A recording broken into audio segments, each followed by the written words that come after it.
ভয়ের সাথে আমরা সবাই পরিচিত, কষ্টও আমরা সবাই পেয়েছি।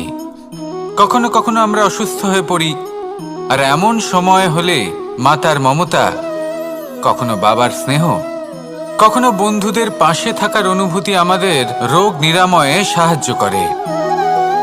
কখনো যদি আমরা নিরাশ হয়ে পড়ি, তখন যদি আমাদের কোনো আপনজন আমাদের দুটো ভালো কথা বলে, তখন আমাদের মনোবল বেড়ে যায়। ঠিক তেমন সংসারের এই রঙ্গমঞ্চে যদি আপনি পীড়িত অনুভব করেন, কিছু শুভ কথা আলোচনা করুন, কিছু স্তুতি গান করুন, কিছু মুহূর্তের জন্য হলেও নিজের ইষ্টদেবের কথা স্মরণ করুন আর প্রার্থনা করুন। সাহস বাড়বে, শক্তিও বৃদ্ধি পাবে এবং সামনে এগিয়ে চলার পথও দেখতে পাবেন। তখন এই মন প্রসন্ন হয়ে বলবে, রাধা রাধা। কখনো কখনো অন্ধকারের সাথে লড়াই করার জন্য আমরা প্রদীপ জ্বালাই। এতে প্রথমে সলতে রাখি, তারপর তেল ঢালি, তারপর আগুন জ্বেলে এটা প্রজ্বলিত করি। তারপর একটা সময় আসে যখন এই প্রদীপ নিভে যায়। কারণটা কি? কারণ কি এটা যে প্রদীপের প্রকাশমান হওয়ার ক্ষমতা সমাপ্ত হয়েছে? না, এই যে আগুন আমরা দেখতে পাচ্ছি, এই আগুনের জন্য যে শক্তির প্রয়োজন হয় তা আসে এই তেল থেকে। যদি এই তেল সমাপ্ত হয়ে যায়, তাহলে এই প্রকাশ তাও সমাপ্ত হয়ে যায়। আর আমাদের জীবনে এই তেল হলো আমাদের কর্ম, আর এই আগুন আর এর দ্বারা উৎপন্ন হওয়া প্রকাশ আমাদের ভাগ্য। যত আমাদের কর্ম ক্ষীণ হতে থাকবে, আমাদের ভাগ্য সৌভাগ্য কোথাও না কোথাও লুপ্ত হয়ে যাবে। যে উজ্জ্বল ভবিষ্যৎ আমরা চাইছি তা কখনো লাভ করতে পারবো না যদি কর্ম না করি। ঠিক যেমন তেল ছাড়া অগ্নি উৎপন্ন হয় না, তেমনি কর্ম ছাড়া সৌভাগ্য হয় না। আর যেমন কর্ম তেমন ভাগ্য। তাই সবসময় কর্ম করতে থাকুন, কর্ম করা থামাবেন না। আর আমার সাথে ভালোবেসে বলুন, রাধা রাধা। মানুষের জীবনে দুই ধরনের আবেগ থাকে যা চিরকাল তার সাথে বসবাস করে। প্রথম, স্বপ্ন। দ্বিতীয়, অজুহাত। মানুষ হাজার হাজার স্বপ্ন দেখতে পারে। আমাকে এই কাজ করতে হবে, আমাকে ওখানে ঘুরতে যেতে হবে, আমায় জীবনে এই অসম্ভব কাজ বাস্তবায়িত করে দেখাতে হবে, আদি ইত্যাদি। এবার ঠিক যেমন স্বপ্ন দেখেন, সেইভাবে অজুহাতও খুঁজে নিয়ে আসেন। আমি এই স্বপ্ন পূরণ করতে পারলাম না, কারণ আমাকে কেউ সাহায্যই করল না, কারণ আমি দুর্বল হয়ে পড়েছিলাম, কারণ আমার কাছে সময়ই ছিল না, আদি ইত্যাদি। এবার সাফল্য এবং অসফলতার মাঝখানে এই ধরনের সংঘর্ষ হতে থাকে। সাফল্য তখন লাভ করা সম্ভব যখন আপনার স্বপ্ন আপনার অজুহাতের থেকে অনেক বড় হয়, আর অসফলতা তখন পাবেন যখন আপনার অজুহাত আপনার স্বপ্নের থেকে অনেক বড় হয়। আপনি যদি সাফল্য লাভ করতে চান, তাহলে চেষ্টা করতে থাকুন, পরিশ্রম করুন। যদি অসফল হন, তাহলে ভয়ভীত হওয়ার কোনো প্রয়োজন নেই। নিজের ভুল বুঝুন, তাকে শুধরে নিন, আবার চেষ্টা করুন। কিন্তু যদি নিজের জীবনে অজুহাত নিয়ে আসেন, তখন স্বপ্ন কখনো পূরণ হবে না।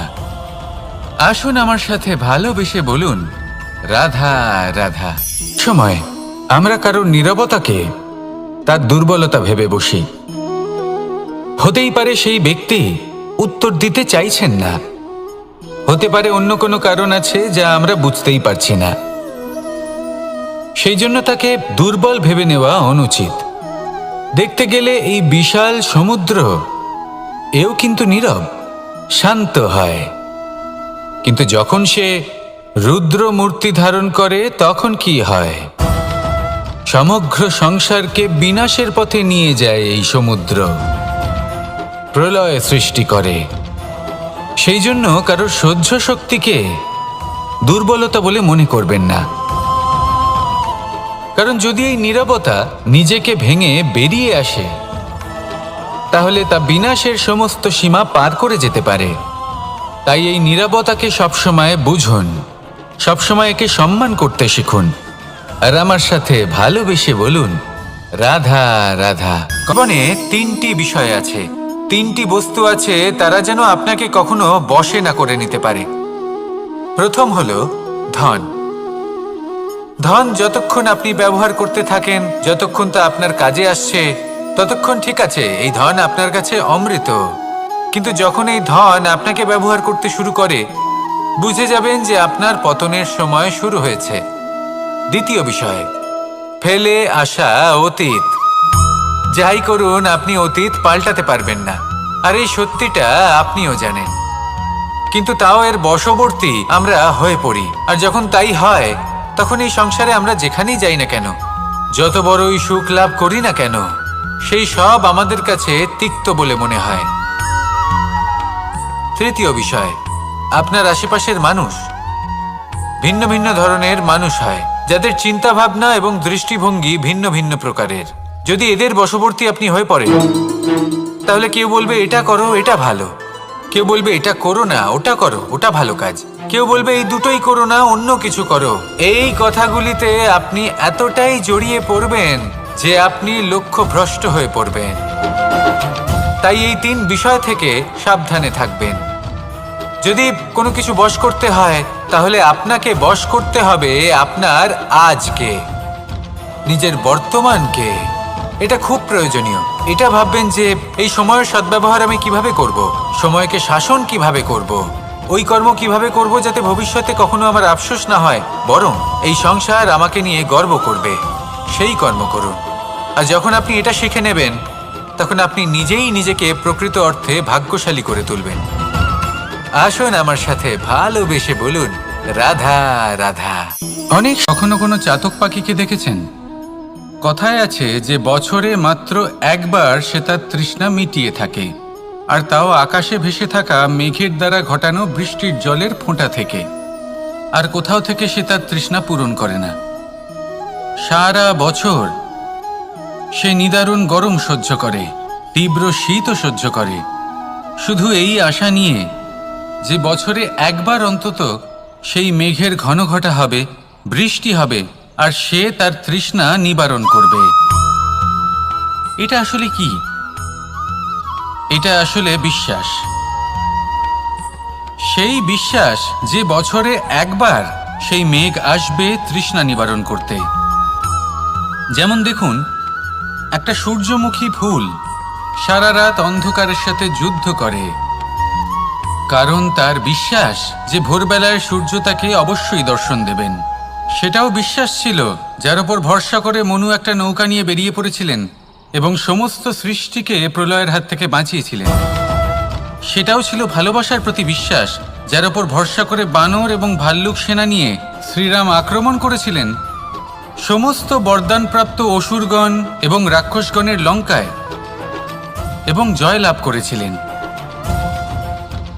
এই বিশ্বাসই হলো এই বিশ্বের আশা। বিশ্বাস রাখুন যে আপনি হলেন সর্বশ্রেষ্ঠ এবং শুধুই নিজের কর্ম করতে থাকুন। এই বিশ্বাসের আশাই আপনাকে প্রতি মুহূর্তে বল প্রদান করবে। এ হলো আমার বিশ্বাস। আসুন আর আমার সাথে ভালোবেসে বলুন, রাধা রাধা। যোগাসন। যোগাসনে আসন অত্যন্ত গুরুত্বপূর্ণ। এবার আমি বলবো সবথেকে শ্রেষ্ঠ আসন কোনটি। আশ্বাস। নিজেকে আশ্বস্ত করতে থাকুন যে আমি আছি, সব ঠিক হবে, যা হচ্ছে ভালোর জন্য হচ্ছে। এই আশ্বাস আপনাকে জীবনে এমন ধন্যাত্মক বিশ্বাস দেবে যে আপনি বড় বড় সমস্যার সমাধান করতে পারবেন। এবার যদি কথা বলি সবথেকে কঠিন সময়ের, তাহলে সেটা হলো বিচ্ছেদের।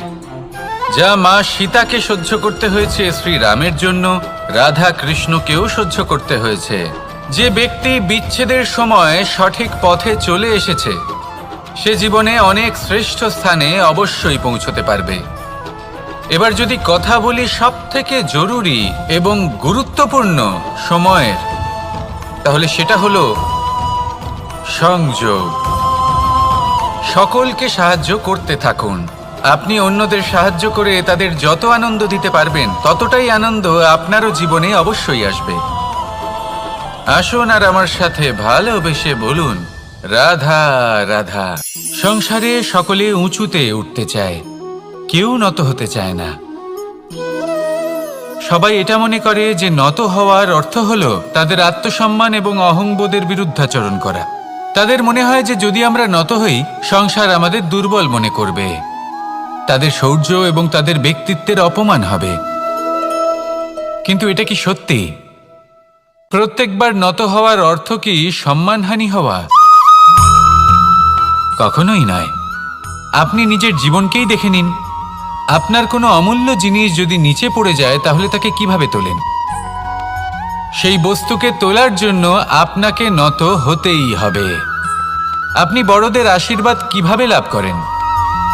আপনি নত হয়ে তবেই তাদের আশীর্বাদ লাভ করতে পারেন, তাই না? ভেবে দেখুন, আপনি একটা পথে হাঁটছেন। আপনি দেখতে চাইছেন যে আপনি সঠিক পথে হাঁটছেন কিনা, পায়ের নিচে কাঁটা পড়ে আছে কিনা। কিভাবে দেখবেন? আপনাকে সেই মাথা নত করেই দেখতে হবে। এর অর্থ কি? অর্থ খুব সহজ।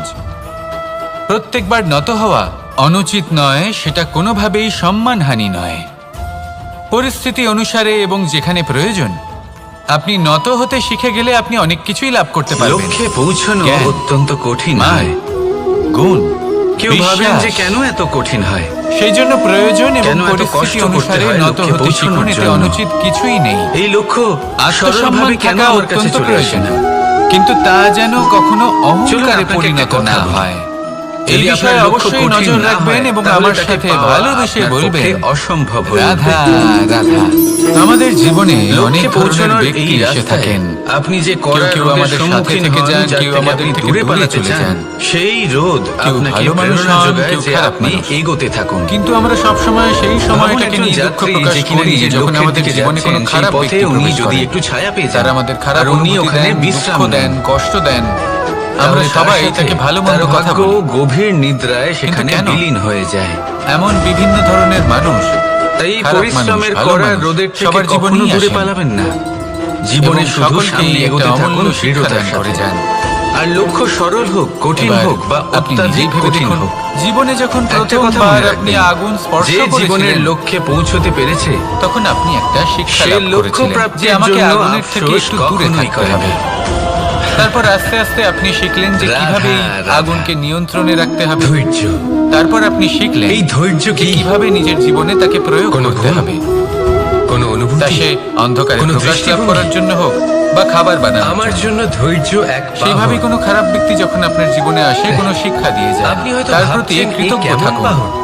তার বিষয়ে বাহন খারাপ তো ভাবার ঘোড়া বা হতে খারাপ পারে, অনুভূতি নিয়ে থাকার কোনো প্রয়োজন হাতি নেই। হতে পারে, উটও হতে পারে, সেই কিন্তু শিক্ষা লাভ ধৈর্যকে করুন। বাহন বানানো মানে ইতিবাচক চলুন মনোভাব আপনাকে নিয়ে একটা জীবনে কথা সামনে বোঝাই। এগোতে থাকুন। পৃথিবীতে কেউ নেই এমন কোনো যিনি বাহন আপনাকে নেই বাধা যে দিতে তার পারে। আরোহীকে আছড়ে ফেলেন। আসুন আমার সাথে সেটা ভালোবেসে বলুন, উট হোক বা হাতি হোক রাধা বা ঘোড়া রাধা। হোক। অনেক চলতে সময় চলতে আমরা কখনো জীবনে নড়বড় অনেক করেই মানুষকে বসি। এমন বলতে শুনে তারপর থাকি সেই আরোহী পড়ে কারোর পায়, যে আমি অসফল তারপর হয়েছি পড়ে কারণ তার নিজের নজরে। আমার সময় ভালো যাচ্ছে কিন্তু না। ধৈর্যরূপী বাহন কখনো আমি এই কাউকে জিনিসটা ফেলে না। লাভ করতে চাইছিলাম কিন্তু কখনো করতে না। পারলাম না কারণ আমার না সময়টা সেই ভালো আরোহী কারোর যাচ্ছিল পায়ে না। পড়ে, আর না আমি তো আমার নিজের জীবনে নজরে। ওই মহান কাজটা কারণ করতে ধৈর্য- চাইছিলাম কিন্তু করতে ধৈর্য পারলাম না। আপনাকে বিবেক প্রদান কেন? করে। বিবেক আপনাকে কারণ আমার পরিকল্পনায় সময়টা সাহায্য ভালো করে। যাচ্ছিল আর না। পরিকল্পনা প্রদান করে কিন্তু যে আপনাকে মুহূর্তে শক্তি, ভালো সময় আমার আপনার জীবনে লক্ষ্যের দিকে আসবে অগ্রসর আমি হন। সব কিছু প্রাপ্ত করব। বুঝলেন? ধৈর্যকে সঙ্গে রাখুন, এমন প্রায় নিজেকে প্রত্যেকেই আরো বলে। ধৈর্যশীল করে তুলুন। আসুন একটা এই কথা বোঝা ধৈর্যের যায়। সাহায্যে একজন আরোহণ মালিকে করে দেখুন, সে প্রত্যেক দিন কিভাবে এই গাছের বাহন সেবা করে, আপনাকে তাকে আপনার জল গন্তব্যে দেয়, পৌঁছে তার দেবে। যত্ন আত্তি করে। কেন? রাধা, প্রত্যেক দিন রাধা। সেই গাছ ফল দেয় না। সংসারে এমন একটা ভ্রান্ত সঠিক ধারণা সময় রয়েছে এলে যে তবেই সবকিছু সেই গাছ ভাগ্যের ফল দ্বারা পাওয়া দেয়, যায়। কিন্তু প্রত্যেক দিন মালিক কিন্তু তার ভাগ্য, সেবা করে, প্রারব্ধ এ তো তাকে সকলের যত্ন জন্যই করে। সমান হয়। এটা তো শুধুমাত্র ব্যক্তির তখন উপরে করে না যখন নির্ভরশীল সেই হয়। গাছ ফল দিতে তার সক্ষম। আকাঙ্ক্ষার উপরে নির্ভরশীল আর হয়। যদি মালিক গাছের যত্ন বাসনার প্রতিদিন উপরে না করে নির্ভরশীল হয়। তাহলে হয়তো সেই গাছ স্বভাবের ফল উপরে দিতেই নির্ভরশীল পারবে না। হয়। যে উনি এটাই হলো সেটা আমাদের নিয়ে জন্য কি একটা করে। শিক্ষা। দেখুন এই প্রসাদ, যখন প্রসাদ সময় কিন্তু আমাদের জন্য সকলকেই অপেক্ষা দেওয়া করে না, হয়, তখন কিন্তু তা আপনি সময়ের গ্রহণ জন্য করবেন কেন অপেক্ষা কিভাবে, করছেন? সেটা ব্যক্তির উপরে নির্ভর করে। ভালো সময়ের জন্য অপেক্ষা করবেন না। আপনাকে এক ভালো এবং উদাহরণ শুভ দিই। কর্ম দ্বারা যেমন ভালো ধরুন সময়কে দুজন নিজের কাছে মানুষকে টেনে আমি আনুন। একটা করে মাটির ডেলা দিলাম। নিরন্তর কর্ম করুন, সেটা নিয়ে তারা কি পরিশ্রম করবেন? করতে থাকুন। শুভ একজন সময় মানুষ তার আপনা ছোট ছোট থেকেই ডেলা আপনার কাছে বানাবেন আসবে। আর পথযাত্রীদের আসুন উপরে আমার ছুঁড়ে সাথে মারবেন। ভালোবেসে বলুন, হাসি ঠাট্টা রাধা, করবেন, রাধা। তাদের বস্ত্র নোংরা করে জীবনে দেবেন, এমন কিছু সেটাতেই উনি কাজ আনন্দ রয়েছে পাবেন। যা আমাদের কখনোই অন্যদিকে করা উচিত দ্বিতীয় নয়। ব্যক্তি যেমন সেই আশা মাটির করেন। ডেলা দিয়েই নিজের জন্য একটা যদি কুঁড়ে ঘর আপনি বানাবেন। আশা করেন সেই আর কুঁড়ে আপনার ঘর আশা যা পূর্ণ না রোদেতে, হয়, আপনি খুবই বৃষ্টিতে, কষ্ট পাবেন। ঝড়ে তাকে এবার আপনি সুরক্ষিত যদি রাখবে। প্রতীক্ষা করেন, করতেই থাকেন, আর অনুভূতি। সেই ব্যক্তি যদি না এই আসে, অনুভূতি তাহলেও বদলাতে খুব শিখুন। কষ্ট এই পাবেন। অনুভূতি অত্যন্ত গুরুত্বপূর্ণ। আর হলো তুলনা। ভালোবাসাতেও এই অনুভূতি আপনি হলো যদি অত্যন্ত তুলনা করতে গুরুত্বপূর্ণ। যান, তাহলে এটাই ভালোবাসা সে ভাববেন যে বন্ধুর হয় সাথে আমি হোক, বা মা বাবার অন্য সাথে কোনো হোক, ভাই ব্যক্তি, বোনের সাথে হোক, এই দুজনের স্ত্রীর মধ্যে সাথে হোক, কোনো এক যে কারোর ব্যক্তি সাথে হোক। নিকৃষ্ট।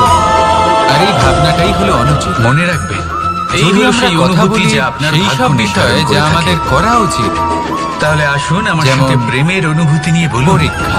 রাধা রাধা। এই পরীক্ষা সবসময় আমাদের পথ। আরো সফল করে তোলে, আর আরো সাফল্য। শ্রেষ্ঠ করে তোলে, আরো এই উৎকৃষ্ট তিনটেই করে একে তোলে। অপরের সাথে জড়িত। আসন্ন মহাসংগ্রামের কিন্তু জন্য অনেকবার আমাদের মানুষ এদের প্রস্তুত করে ঠিকভাবে তোলে এই বুঝতে পরীক্ষা। পারেন না। তাই এই পরীক্ষার থেকে তারা কখনোই ভাবেন পালাবেন যে না, যেরকম এর লক্ষ্য সম্মুখীন হবে হন। সেরকমই পথ হবে। আর সেই হলো মতোই কর্ম। লক্ষ্য কঠিন কর্ম হলে পথ করা কঠিন হবে। কখনোই বন্ধ লক্ষ্য করবেন সরল না। হলে পথও সরল হবে। তুলনা করার বদলে কর্ম যদি করুন। আপনাকে আসল প্রতীক্ষা সত্যের সাথে করার অবগত বদলে করাই কর্ম তাহলে করুন। দেখবেন সবকিছু আর এর আশা উল্টো। করার বদলে কর্মই করুন। লক্ষ্য নিজের পথ বানায় না, জীবন সফল হয়ে যাবে। পথ সেটাই দেখুন, যেটা সবার আপনি শেষে স্বয়ং সত্যি নির্বাচন বলতে এই করে কর্ম। আপনি নিজে বানান। আর এই পরীক্ষা, এই দুই সেই আমাদের অনুসারেই জীবনকে আপনি সুখী আপনার করে লক্ষ্যে তুলতে পৌঁছতে পারবেন। সেই আসুন জন্য আর জীবনে আমার সাথে ভালোবেসে যখনই বলুন, লক্ষ্যে পৌঁছানোর রাধা, পথের বিষয়ে রাধা। আপনি আমি কোনো অনেক সিদ্ধান্ত সংখ্যক নেবেন, মানুষকে তাহলে তা দেখেছি, ভেবেচিন্তে তাদের নেবেন। কাছে অত্যাধিক জ্ঞান কারণ এই আছে, পথ শিল্প অত্যন্ত আছে, গুরুত্বপূর্ণ। ধন আছে, কীর্তি আছে, কিন্তু তারা পথ যদি এই শুভ সবকিছু হয়, নিজেদের কাছেই রাখে, তাহলে লক্ষ্য এই আপনা সমাজে থেকেই শুভ বিতরণ হয়ে করেন যায়। না। কারণ তাহলে হলো আসুন আমার ভয়। সাথে ভালোবেসে বলুন, ওনাদের মনে হয় যে রাধা, যদি আমি এই সব রাধা, কিছু সমাজে ভাগ্য। বিতরণ করি, আর তাহলে কর্ম। সমাজ আমার শিল্প হোক, এই দুই ধন এমন হোক, শব্দ, জ্ঞান হোক, যাকে কীর্তি হোক, ঘিরে সবকিছু সমগ্র চুরি করে সংসার। নিয়ে যাবে। আর তার কেউ বদলে বলে আমি আমার কিছুই ভাগ্যে পাবো এটা না। ছিল না, যা পেলে আমার জীবন এটা অন্যরকম কিন্তু হতো। সত্য নয়। কেউ বলে সত্য আমার হলো গত এটাই যে জন্মের যদি কর্ম আপনি নিশ্চয়ই নিজেকে এমন ছিল, এই সংসারের যে প্রতি কারণে এই সমর্পিত জন্মে করেন, এরকম ভাগ্য পেয়েছি। তাহলে এই সংসার এসব বাদ আপনার দিন। প্রতিও সমর্পিত আর থাকবে। একবার শান্ত চিত্তে আপনি ভাবুন। শুধু ধন, জ্ঞান, কীর্তি, সম্মান আপনি পাবেন বুঝতে তাই পারবেন নয়, যে ভাগ্য বরং এই সমাজ আর কর্ম, আপনাকে নিজের এই দুই চোখে হারাবে, এই জন্মে। মনের মধ্যে স্থান দেবে। তফাৎ তাই এই শুধুমাত্র ভয় এটাই ত্যাগ করে দেখুন যে যদি কিভাবে ভাগ্যের এই কথা বলা হয়, সমাজ তাহলে আপনি এই আপনাকে ভাগ্যের থেকে প্রেম যত বেশি সমর্পণ আশা করে। করবেন, আসুন তত আমার বেশি সাথে নিরাশ ভালোবেসে হবে না। বলুন, রাধা, কারণ এই আশা রাধা। আপনাকে কর্ম করা মানুষ থেকে তার আটকায়। জীবনে শিক্ষা যদি এবং কথা বলা প্রেম হয় কর্মের, এই দুই তাহলে লাভ করে নিজের তার কর্মের মাতা, প্রতি যত পিতা বিশ্বাস এবং রাখবেন, গুরুর কাছ থেকে, তত বেশি কিন্তু সফলতা মানুষ আপনার কাছে সব থেকে আসবে। বেশি ভালোবাসে তাই নিজের একটা কথা মাতাকে। মনে রাখবেন, কারণ মাতা খুব ভাগ্য নির্মল চিত্তে আপনার ভালোবাসে, কর্ম নির্ধারণ করে না, শান্ত মনে আমাদের কিন্তু অন্তরে আপনার কর্ম শক্তির সঞ্চার করে আপনার থাকে, ভাগ্যকে অবশ্যই নির্ধারণ আমাদের করে। উৎসাহ দেন, বলশালী করে তোলেন। ব্যাপারটা কিন্তু রাধা, এমন নয় যে আমরা নিজেদের বাবা বা গুরুকে ভালোবাসি না, তাদেরকেও আমরা কত অত্যন্ত সাধারণ ভালোবাসি, একটা বিষয়। শুধু ওনাদের কঠোর প্রত্যেক ব্যবহার মানুষ দেখলে যে আমরা একটু জন্ম ভয় নেয়, পেয়ে যাই। তাকে এবার একটা ওনাদের এই নাম দেওয়া কঠোর হয়। ব্যবহার যা আমাদের সে ভালো পেয়ে না থাকে লাগলেও অত্যন্ত তার মাতা-পিতার আবশ্যক। দ্বারা, কারণ মাতার থেকে না আমরা হলে যে তার শক্তি গুরুর লাভ দ্বারা, করি বা তা যেন কোনো নিয়ন্ত্রণ আত্মীয়ের দ্বারা, হারিয়ে বা কোনো কাছের বিধ্বংসী না মানুষের হয়ে দ্বারা। ওঠে। আমরা যেন এই নামের কোনো সাথে সে কুপথে না আস্তে চলে আস্তে যাই, বেড়ে ওঠে। আমরা কখনো কিন্তু যেন দোষ না করে ফেলি, শুধু সেই জন্য এটাই পিতা কি সেই এবং নাম? গুরু একটু কঠোর হয়ে এই ওঠে, নামই কি সবকিছু? এবং ওনাদের এই কখনোই কঠোর নয়। আচরণ ভবিষ্যতে গিয়ে একটা আমরা নাম অবশ্যই সেটা যে বুঝতে আপনি পারি। জন্মের সময় লাভ জীবনে করেন, যে কিছু নামে বছর আপনি আমরা কর্মের এগিয়ে পথে যাই, অগ্রসর আর হন। তারপর আমরা বুঝতে আরো পারি যে একটা বাবা নাম এবং সেটা, গুরু আমাদের যথেষ্ট যা ভালোবাসতেন, আপনি কিন্তু ওনাদের আপনার ভালোবাসার কর্মের বহিঃপ্রকাশ দ্বারা আলাদা। অর্জন করেন। প্রয়োজনীয় হলো আর এই নামেই আপনাকে এটা সবাই যুগ দেখার, যুগ ধরে এটা মনে বোঝার রাখে। আপনার আসল নাম যে সেটা শুরু নয় থেকে যে আমাদের আপনাকে প্রতি ওনাদের জন্মের সময় আচরণ দেওয়া কেমন হয়েছিল। ছিল। আপনার আসল নাম ওনাদের সেটা কঠোর যেটা হবার আপনি পেছনে আপনার কর্ম ওনাদের দ্বারা লাভ ভালোবাসাটা করেছেন। বোঝার চেষ্টা করুন, কারণ সেই লাভের ওনাদের পেছনে চিন্তাটা বোঝার প্রচুর চেষ্টা প্রয়াস করুন। লুকিয়ে থাকে, ওনাদের অনেক পথ পরিশ্রম প্রদর্শনের লুকিয়ে থাকে। আড়ালে আপনার ভবিষ্যতের কিন্তু জন্য যে যদি পরিকল্পনা আপনি ওনারা চান করেছেন যে মানুষ সেটা বোঝার আপনার চেষ্টা নাম করুন, মনে রাখে, তাহলে তখন আপনাকে আপনারা বুঝতে কর্মের পারবেন পথে ওনাদের অগ্রসর ভালোবাসাকে। হতেই হবে। শুভ কর্ম আপনার করতে মনের হবে। মধ্যে আপনা থেকেই অনর্গল ওনাদের প্রতি চেষ্টা করে সম্মান যেতে জেগে হবে। উঠবে। মহান কাজ করতে হবে। নিজের পিতা আর এবং বিশ্বাস নিজের করুন, গুরু আপনি এই দুজনের প্রতি একটা কৃতজ্ঞতা মহান প্রকাশ নামের করুন, আর আমার ফল সাথে ভালোবেসে বলুন, অবশ্যই লাভ রাধা, করবেন। রাধা। জীবন কিসের উপর রাধা, নির্ভরশীল? রাধা। ধনের উপর, বৈভবের উপর, আমি এখানে একা এই বিশ্বাসের কোণে বসে ওপর। আছি, বাঁশি না, বাজাচ্ছি। কার জন্য? এই জীবন নির্ভরশীল কে আছেন বিশ্বাসের এখানে? উপর। কেউ নেই। বিশ্বাস নিজের উপর, আমার প্রজা, বিশ্বাস আমার রাজ্য, আমাদের আমার আপনজনের পরিবার। উপর। আমার থেকে অনেক কিন্তু দূরে যখন আছেন, এই আমি বিশ্বাস এখানে ভেঙে একা এই যায়, কোণে তখন বসে। মানুষের মনও ভেঙে যায়। এই